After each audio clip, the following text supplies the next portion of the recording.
Episode title: The Vanishing of Elise Harrow, a small town's silent secret. Show: Tales of Crime and Mystery. It was a crisp October evening in 2003 when 19-year-old Elise Harrow vanished without a trace. No witnesses, no struggle, just a scarf caught on a fence, and a town left holding its breath. Elise Harrow had a quiet spark about her. A small-town girl with big city dreams. She was bright, soft-spoken, and curious, studying forensic science at Westfield Community College, just outside her hometown in rural Missouri. On October 14, 2003, Elise left the college library at exactly 8:47 p.m. Surveillance footage confirmed it. She texted her roommate, "On my way. Need sleep. Long day." That message was the last time anyone ever heard from her. By morning, her car was still missing. Her phone was off, and Elise was gone. At first, the police assumed she'd left on her own. But within 72 hours, that assumption crumbled.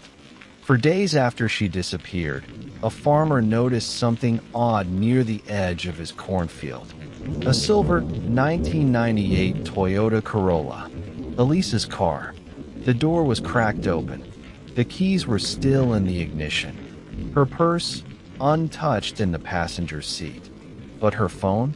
Gone. And one strange detail. The driver's seat was pushed all the way back, far too far for Elise, who stood just 5'2". There were no footprints, no tire marks, no struggle. Just silence, and rows of corn standing like sentinels. Rumors swirled, and the search for suspects began. First came Jeremy Brooks, Elise's ex-boyfriend. Their breakup had been stormy. 2 weeks before she vanished, she'd even filed a no-contact request. Jeremy, though, had an alibi. Security footage placed him at a gas station 40 miles away during her disappearance. Next, Dr. Hayden Morrow, Elise's criminology professor. Respected, charismatic, but unsettling. Elise once told a friend he made her deeply uncomfortable. Police questioned him, but with no hard evidence, the case went cold. And Westfield went quiet again. 3 years later, in 2006, an envelope arrived at the Westfield Police Department. No return address. Postmarked from Tulsa, Oklahoma. Inside was a single note, typed in capital letters. "Elise isn't missing. She was taken. Look in the places you've forgotten." Detectives reopened the case. They combed through old interviews, revisited search sites, brought in cadaver dogs. Still nothing. And then, silence returned.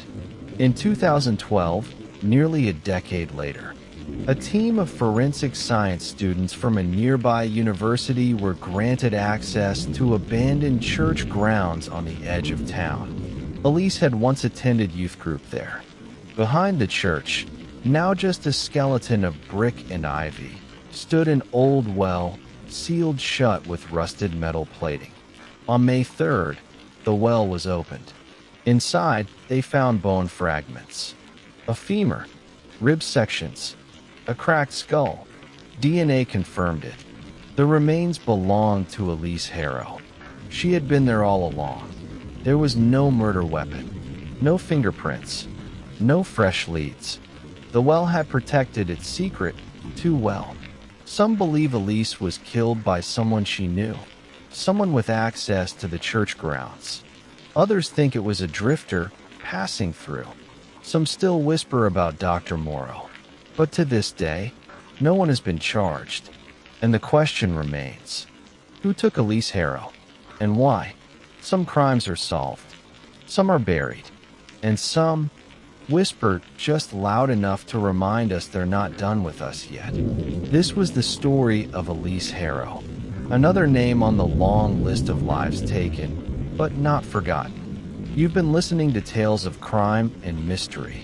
Subscribe for more stories that linger in the dark, waiting to be told.